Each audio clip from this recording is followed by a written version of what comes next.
कांदा निर्यातीवरील 50% road tape सवलत आता घटवलेली आहे। आतापर्यंत कांदा निर्यातीवर 1.9% प्रोत्साहनात्मक निधी देण्यात येत होता, मात्र आता तत्काळ प्रभावानं ही सवलत 50% घटवलेली आहे। 0.95% प्रोत्साहनात्मक निधी मिळणार आहे। कांदा निर्यातीला प्रोत्साहन देण्यासाठी आता रोड टेपची सवलत देण्यात येत होती। या केंद्राच्या निर्णयामुळे आता कांदा निर्यात आणि कांदा प्रक्रिया उद्योगांना फटका बसण्याची शक्यता आहे।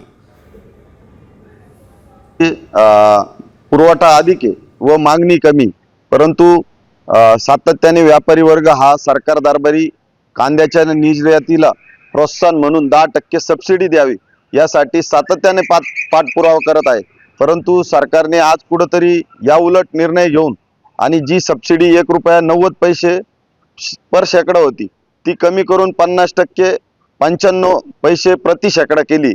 तर यामुळे कांद्याच्या बाजारभावावर कुठेतरी फार मोठा परिणाम होणार आहे। एक बाजूनी सरकारने व्यापारी वर्ग जर सबसिडीसाठी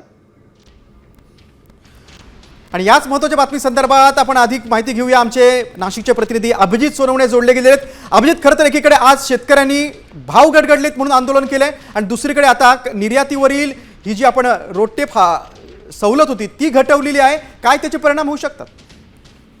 गिरीश, खरं तर नाशिक जिल्ह्यातल्या बाजारपेठांमध्ये कांद्याची मोठ्या प्रमाणात आवक होती आणि त्यामुळे कांद्याचे भाव गडगडले आहेत। अवघे 900 ते 1050 रुपयापर्यंतचा कवडीमोल भाव शेतकऱ्यांना मिळतोय। उत्पादन खर्च वसूल होत नाही आणि त्यातच आता कांदा निर्यातीवरील रोडटेप सवलत आता 50% घटवण्यात आलेली आहे। खरं तर कांदा निर्यातीला प्रोत्साहन देण्यासाठी हा 1.9% निधी निर्यातीला देण्यात येत होता आणि त्यामुळे कुठेतरी कांदा निर्यातीला प्रोत्साहन मिळत होतं। मात्र आता ही सवलत घटवण्यात आलेली आहे। विशेष म्हणजे कांदा निर्याती सोबतच रोडटेप सवलत जी आहे ती HS लाईनवरच्या जितकी त्यावरची पिकं किंवा त्या संदर्भातली उत्पादनं आहेत त्या सर्वांवरची रोडटेप सवलत जी आहे। निश्चितच अभिजित, याचा परिणाम खूप मोठा होणार आहे। कांदा उत्पादक शेतकऱ्यांसाठी ही मोठी बातमी आहे, कारण 50% रोडटेप सवलत घटवली मदत होईल।